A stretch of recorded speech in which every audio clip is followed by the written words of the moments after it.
Bismillahirrahmanirrahim. Assalamu alaikum. Welcome to the newsroom. I'm your host, Khalid. But today is the 28th of February 2022. Another month comes to an end, but we've got lots to discuss with you.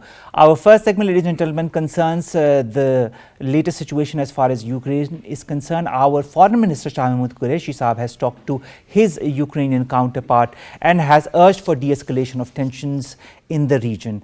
Now, this is not the only time that Pakistan has talked about de-escalation in the region. Our Prime Minister also, when he met with the Russian President Vladimir Putin, he also talked about the tensions between Ukraine and Russia, and he had talked that conflict was not in anyone's interests. So this is, of course, what Pakistan's stand is as far as these tensions are concerned, and this is going to be our first story of the day.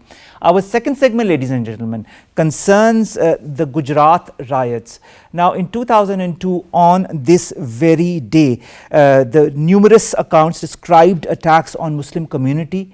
These attacks began today, exactly the 28th of February 2002, and of course a day after the train fire that had that caused the death of Hindu migrants, and all the blame was put on Muslims, and as a result hundreds and thousands of Muslims were persecuted, were killed, women were raped, children were burnt alive. And as a result, all of the investigations that have emanated as a result and in the subsequent years have not gone in for a tangible result. The main culpables still run scot-free. Our third story, ladies and gentlemen, concerns Karachi, that has been designated as the fourth largest polluted city in the world with the quality index of 193. And of course, we also know Lahore has been described as one of the most polluted city, but of course it is New Delhi that is the most polluted city in the entire world. And finally, ladies and gentlemen, we'll be talking about North Korea that has conducted a test on Sunday for development of a reconnaissance satellite system. This was reported by the news agency KCNA. Now, on the one hand, whereas there are a lot of question marks as to the reasons why these missile tests are done, of course, the explanation has come from North Korea itself. Nevertheless, under the whole scenario that the world is engulfed in, this is another point of tension for the West. Let's come with the first story, ladies and gentlemen, and that concerns the latest tensions as far as Ukraine is concerned. Our Foreign Minister Syed Qureshi Saab has talked to his counterpart, the Ukrainian Foreign Minister, and has talked about de-escalation in the region. Our Prime Minister also talked about this very important issue with the Russian President Vladimir Putin when he was on an official visit to Russia a couple of days back to talk about that, the latest situation in Ukraine, what will be done, what is happening, a lot of tensions that are escalating, where all of this could move towards, and how important is Pakistan's role. We've been joined by Syed Muhammad Ali. He's the Director of Strategic Affairs of CAS. Ali, thank you very much to have joined us. Always a pleasure. Ali, a lot of details emanate. We know the latest situation as far as the talks between Ukraine and Russia are happening at the Ukrainian-Belarusian border as we speak right now. Of course, we'll be updating our viewers as for what the results of these talks are. But why has this escalated to such a point? Russia's nuclear arsenal is on standby. The Ukrainians are asking for weapons and aircrafts that the European Union says it is going to provide with. Why create such a huge tension over Ukraine? Thank you, Omar, for having me. I think it's a profound question, but in brief words, I would say that it's one of the greatest tests of the US-led world order we have witnessed since 1945, because this is the largest, most extensive military campaign which Russian forces have undertaken since the Second World War, an invasion of a European country. So I think psychologically the Western Europe is still recovering from the psychological shock. But there are three dynamics which are afoot simultaneously. Number one is the military dimension, that it's a complex, a very swift, multi-dimensional campaign which the Russian forces are undertaking, involving both kinetic and non-kinetic elements of their air force, their navy, their special forces, their armored formations, and also synergizing it with diplomacy, with media, A very interesting fact you must have noticed, Omar, that most of the news that you are witnessing from international channels is primarily coming from a Western perspective. There's very little And news why is from that? So why is there only one-sided information that is emanating from the West? I think because it's an unfortunate reality that the media has become an instrument of power.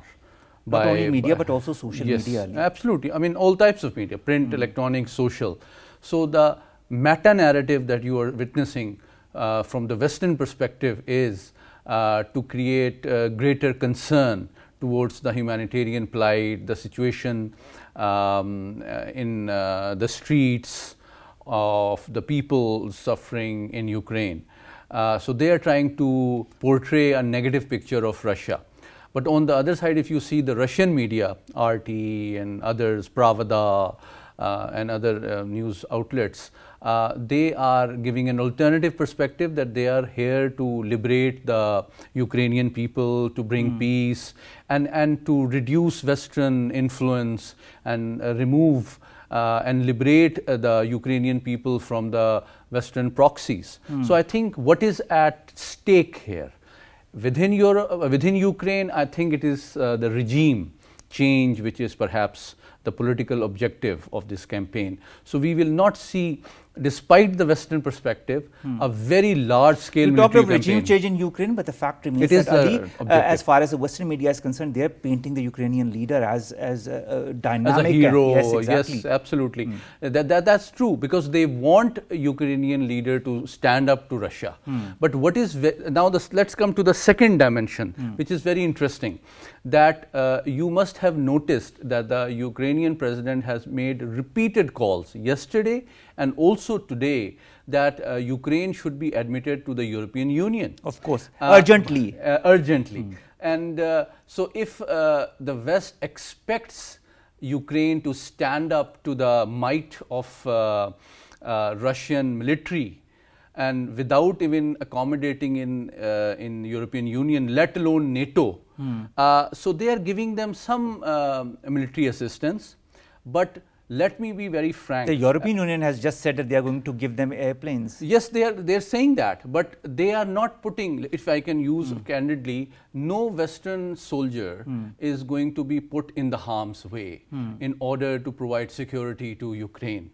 So that is what the Ukrainian leadership and the Ukrainian nation must also be noticing, that they want to, the Western powers want Ukrainian military, Ukrainian leadership and Ukrainian people to defy and fight and confront the Russian military.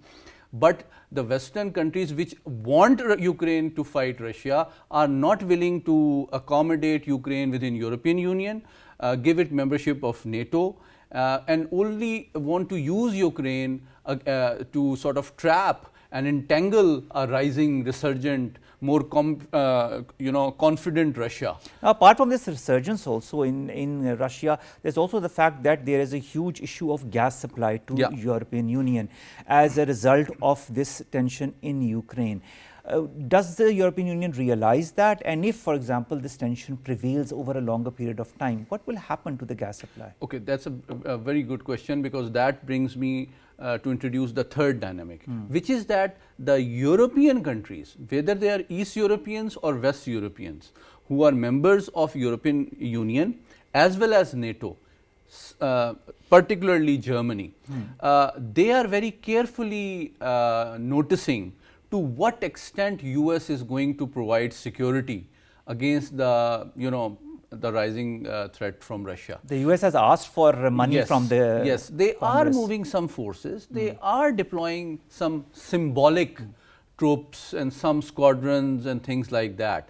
But make no mistake, President Biden, Secretary Blinken, none of them have even once said or given a commitment that militarily the US troops will fight Russia in order to provide security to their European allies. That is very important. So the overarching consideration of US is that they want to keep Europe security dependent on the US, but do not want to commit so much to the European security that it provokes and risks a direct confrontation between the two great powers, Russia and US directly, because both of them, as you rightly pointed out in earlier remarks, possess almost 90% of the total nuclear weapons of the world. And that will, as we speak, President Putin announced putting their nuclear forces on the highest degree of alert.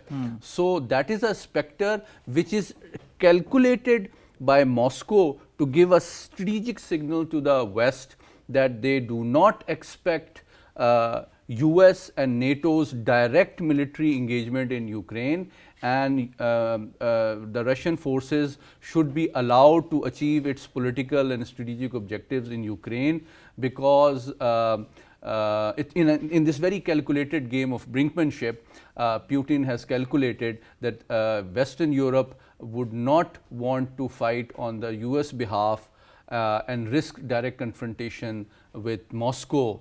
And there is a deepening deficit of trust between Western Europe and US, which they are calculating, and they see neither have the will to directly confront Moscow. And in this context, the ultimate test will be for the leadership of Ukraine to calculate that in the absence of political commitment from Brussels, that the Ukraine will be admitted to European Union, or a commitment from NATO that they will be admitted to NATO, what is the incentive for them to keep on fighting and further provoking Russia? So that realization might eventually lead to a situation where there is a ceasefire, and the possible terms and conditions could include the possibility that the current regime of Ukraine might concede that they will not become a member of NATO in return for a de-escalation. Wasn't that the main issue from the very beginning? Absolutely. Absolutely. And just to contextualize, two of the leading academics, two of the leading theorists in international relations and political science, Mr. Henry Kissinger and also John Mearsheimer, said almost 6 years ago that the future security of Ukraine depends upon Ukraine remaining a neutral buffer state between NATO and rising Russia. If it tries to become a member of NATO, it will provoke Russia and could harm its own security. So I think we are seeing a situation in which gradually, I hope, that the Ukrainian leadership realizes that its own safety, security and political survival depends upon its ability to convince Moscow that it does not want to allow Ukrainian territory to be used against Russian security interests. Now that leaves us with the territories that have, as per the Russian statements, made independent. Yeah. And Russia wants direct talks with them, and of course it has established contact with them. What remains of those? I mean, what could be the possible outcome of these states? Do you feel they will re-emerge into Ukraine, or do you feel there is a possibility that they will remain independent, as has been stated by Russia? I think this needs to be seen in the context of the end of the Cold War. Mr. James Baker, the US Secretary of State at that time, made a commitment, an oral commitment, I have not seen the document, that NATO will not expand beyond its current territory. But it actually did in the last 32 years. So Russia sees this with a lot of unease and discomfort, and it sees as an expansionist policy of Western Europe and revival of Western imperialism. So after building up a degree of confidence and hard power, it has finally decided it's about time to challenge the geopolitical rise and influence of a US dependent Europe.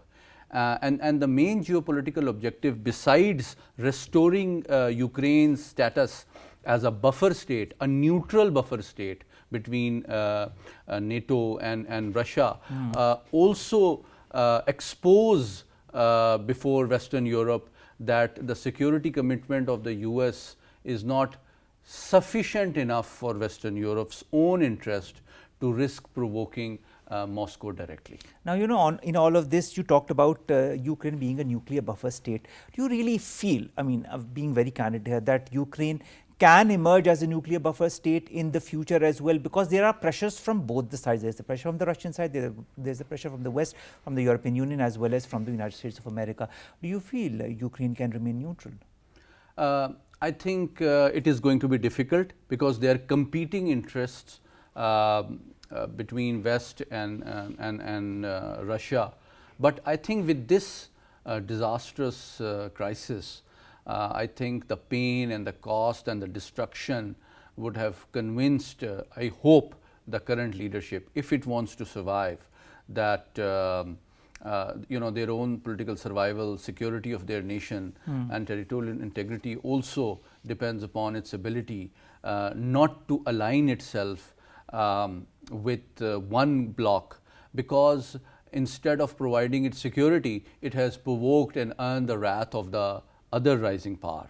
So perhaps a lesser evil would be to stay neutral rather than expect security from the Western bloc, which actually is not there, and you know, which actually provoked and led to this invasion.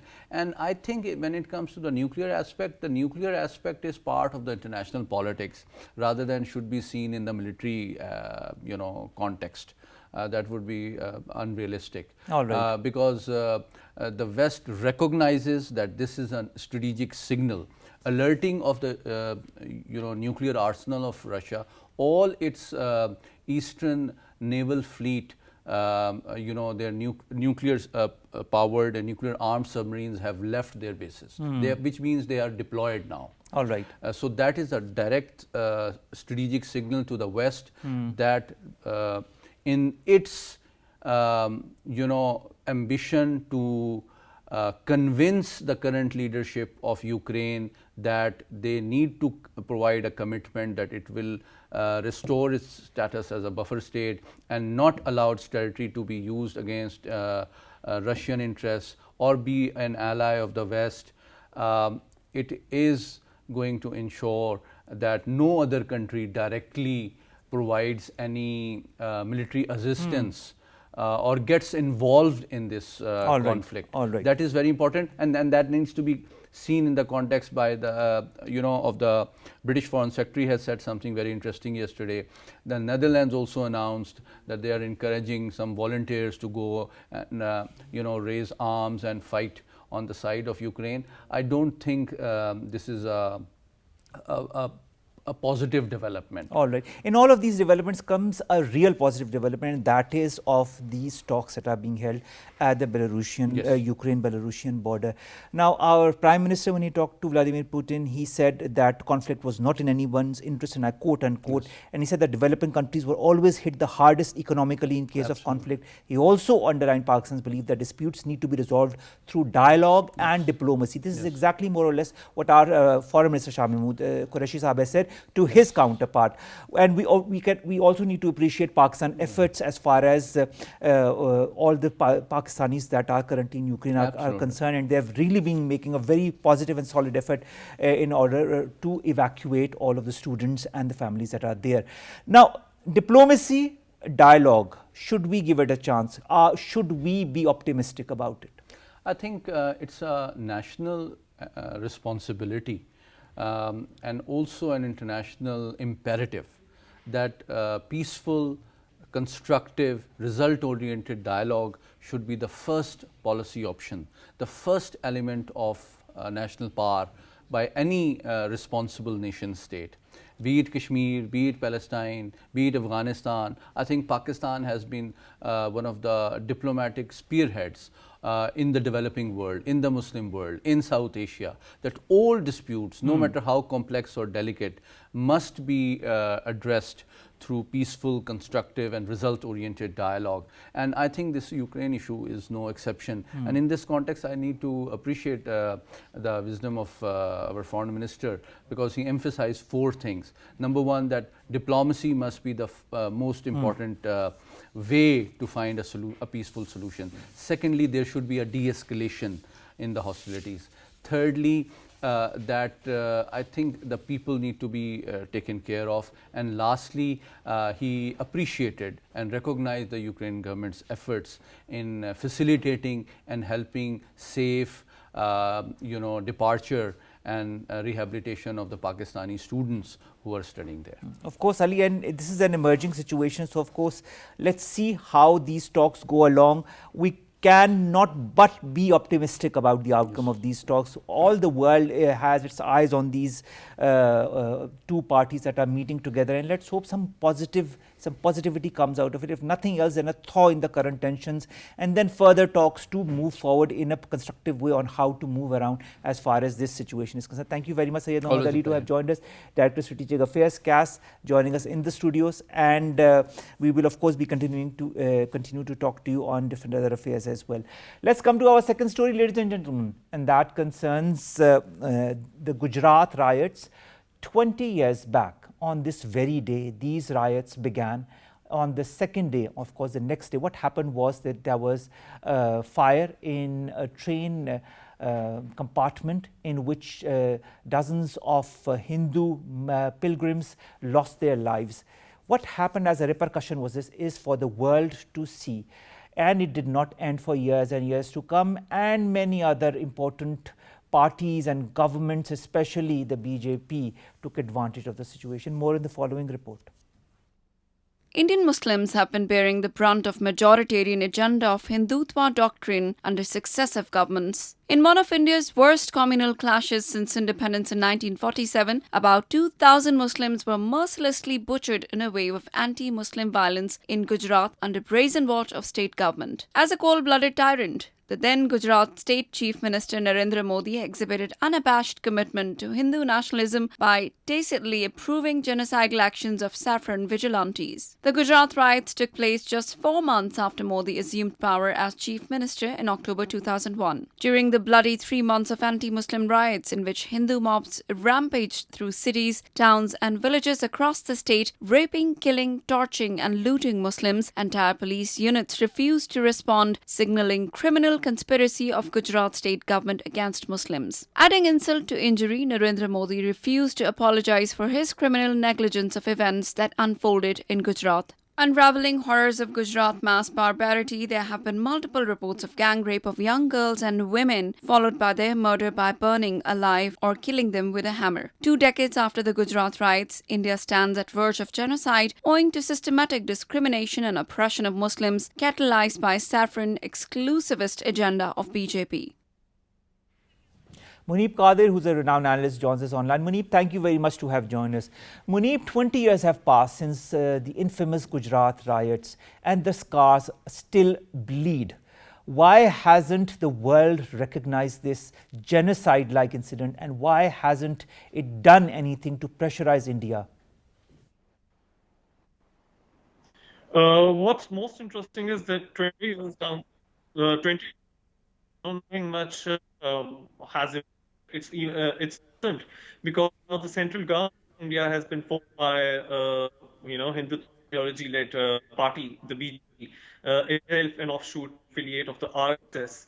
The same RSS whose ideology led to the ultimate assassination of Mahatma Gandhi, who was more secular in his outlook. And so rather than any movement or accountability, or even any chances of accountability, somehow. All right. Of course, Muneeb, in all these 2 decades, what we've seen emanating after the Gujarat riots is only more and more mayhem, especially when it concerns the Muslims of India. We've seen riots, we've seen an empowerment of the Hindus in a so-called largest democracy of the world, in a so-called pluralistic country where pluralism and democratic values no longer exist. In all of this scenario, when 20 years pass down and we hear testimonies from mothers who said that they had to bring young lads into the courts because they were the one who had insinuated riots inside their houses. Boys that those mothers had called their own sons had to be brought to court and had to be pinpointed by those mothers themselves because they had killed their real sons. This is an incident that brings a lot of emotions in anybody who goes through it. There has been a book by Harsh Mandar, Between Memory and Forgetting, Massacre and the Modi Years in Gujarat, in which he talks in detail about what happened. Being a Hindu himself, he has detailed exactly how it happened, what insinuated afterwards, the massacres that began starting from this very day, the 28th of February in 2002, and all the mayhem that continued in Gujarat, in Ahmedabad, and the riots that ensued, and all the people that were brought in to jails, most of them who were innocent, and the Hindus who had been inculcated in that were later sent scot-free, apart from a very small handful of them.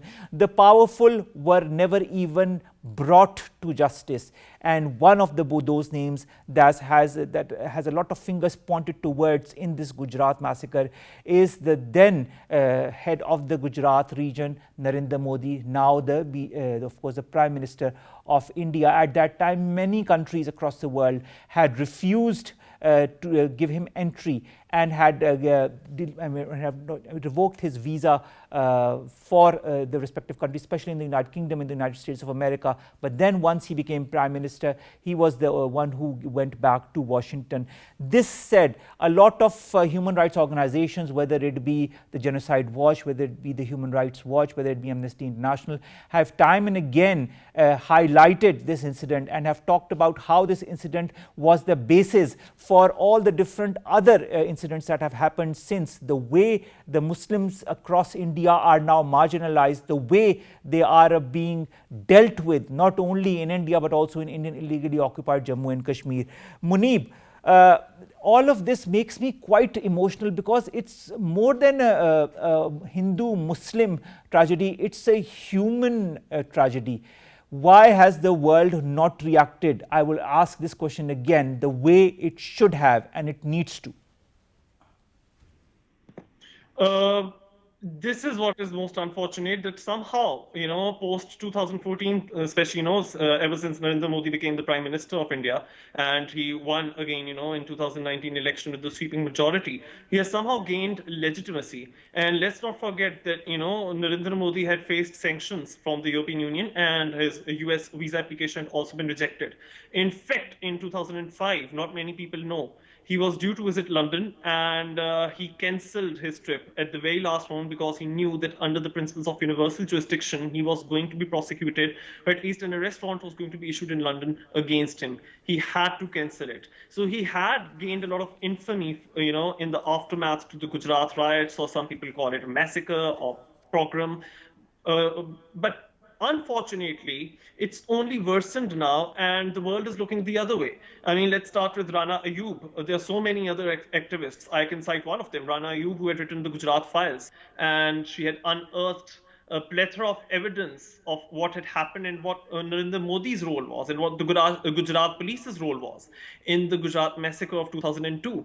And that lady had been incarcerated under the draconian UAPA laws. And she was labeled, I don't know, a terrorist or money launderer. In fact, just recently, 2 UN experts, including the Special Reporters on Freedom of Expression and the UN Human Rights Defender Special Reporter, they have stated categorically that freedom of speech, any criticism of this administration, even any criticism of what the then Chief Minister, now Prime Minister Narendra Modi had done and what his role was in the Gujarat program, if you try to raise that or if you try to shed light on that, you are slapped with all sorts of accusations of money laundering, of tax evasion, of whatnot, and that is what has been going on. Now just look at BJP Gujarat's Twitter handle. What was the cartoon that they recently shared?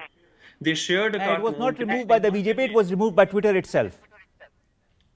Twitter had to remove it itself, but that just gives an insight into the mob mentality of the RSS and BJP-led government in India. But you talk of the mob mentality, Muneeb. Wasn't this mob mentality initiated with, these Gujarat riots and all that ensued afterwards? Didn't the Gujarat government, the then Gujarat government, give the Hindus the power to do whatever they want, rape the women, burn the children, even kill the pregnant women, and of course kill their unborn children in front of them? I mean, doesn't this remind you of what happened after World War II? in the Holocaust itself. Absolutely. And you just mentioned the word genocide, which is very interesting because the problem is that to prove that a genocide has occurred, there are two elements to it. You first have to prove that a particular group had been targeted either on religious or racial or national ethnical grounds with the intention of being eliminated. Now, what happens is that Modi apologists, or the Bhakt apologists, as I call them, they make the intention part of genocide controversial. They say that you cannot come up with concrete evidence that Modi really intended something, or his administration, or when he was the chief minister of Gujarat, that was the intention of eliminating these people. But that is the point. You've got previous precedents with regards to the Yugoslavian civil war, and the ICTY had been satisfied that the intention criteria was fulfilled in that instance. And I cannot, the massacre that we saw way back in the Yugoslavian war, I do not see any difference between what happened there and what happened in Gujarat against the Muslims. And then, that there has been a spate of such attacks ever since. Now, just look at the 2020 Delhi riots. What happened? Around 53, 54 people were killed, majority of them Muslims. And who was incarcerated? That is my question. Activists like Safura Zargar, when she was pregnant. Why? Because she was a Muslim. She was a Muslim student who was, leading peaceful protests against the CAA, the Citizenship Amendment Act. And people who had perpetrated violence in the Delhi riots 2 years ago were acquitted by a Delhi court. And but Muneeb, the whole fact remains that it is through riots like these, it is through these massacres that the Hindus and the Hindu extremists have been empowered by the BJP, by certain sects in the then Gujarat government, and now, of course, in the main government. And this is creating a very alarming situation for India itself, and especially not only for the Muslims now, but also for the Christians, for the Dalits. The way even after these Gujarat massacres, the number of Dalits that were brought into the jails outnumbered the Muslims or even the Hindus that were brought in, all because of a race issue. This whole issue, I think, has been simmering inside of India, and the Gujarat riots and all that ensued afterwards has just brought it to the forefront. What's your take on that? No, you're absolutely right. Just look at the Bully Buy and the Sulli Deal apps which have been launched on, Apple devices by right-wing Hindutva groups. What were those? They were auctioning Muslim women. They were taking their profile pictures from social media sites, and they were putting Muslim women particularly for auction. Muslim women, from all walks of life, including celebrities, including sports personalities. Muslim women were being put up for auction. And I'm not saying that. You just need to go read what the international media had been saying, what India's own print media has been saying. I'm also citing, print media based in India, such as the Indian Express or The Wire. That is indefensible. And following that, we're talking about Delhi riots. What led to that? What was, what happened in the run-up to that? What happened in the run-up to that was the JNU students and Jamia Islamia students in Delhi, they were targeted, and they were targeted for being Muslims. They were targeted because they were peacefully protesting against the draconian Citizenship Amendment Act, which stripped Indian Muslim nationals of their citizenship in distinct and grave violation of international law. And why was that? Because in the lead up to the 2019 election, if anyone remembers, I would like to cite what had Amit Shah said. He had said that he would remove these termites. Termites was the word he used for Muslim immigrants who had settled for years in India. And then these people, were being put aside. An NRC, a National Register of Citizens, was being compiled, and Muslim immigrants were removed from it. And they would not qualify for Indian citizenship. Sikhs, Hindus, and Jains would, but Muslims wouldn't. So this exclusionary policy, not only genocide, not only ethnic cleansing, but even apartheid, ghettoization of the Muslim population, this is an alarming situation. We've just seen what's been going on in Karnataka, haven't we? That they have communalized a hijab, something as basic as the hijab. And of course, you remember afterward what ensued with the Sikh girl who refused to take her turban. But that's what I'm trying to say. You talk of exclusionist policy that has been put into place slowly and steadily inside of India, but this is something that has been going on since decades and only now come really on the forefront. And now it has the backing of the main government in India. And not only that, even the majority of Hindus that are there have more or less either succumbed to that, apart from certain sane voices that remain, or they choose not to involve themselves in it. Where does that leave India as a country? Where does that leave India as a nation with all of what we read through since 2002? All right. So this is an interesting question because yes, we're talking about the fact that at the helm of it, you've got a prime minister, a man leading the BJP himself been criticized by the international community, EU sanctions, USA not showing him a visa, and that was not very long ago, like 18, 17 years ago. And today, this person being met by and welcomed to global summit, not. But it remains that as the international community has decided the other way, human rights, Amnesty, against whom had itself, launched a crack, and so Amnesty shut their offices in. They are talking about it, and we are talking about these policies. I'm the Guardian, and it's been making head. Just look at the communal color, like COVID-19 is, members of had accused COVID-19 and of falling the, whereas during the Kumbh Mela, when when the pilgrim said Kumbh Mela festival, said to them, and I believe color, communal color, unity to global pandemic. For instance, Tejas, now look at that man.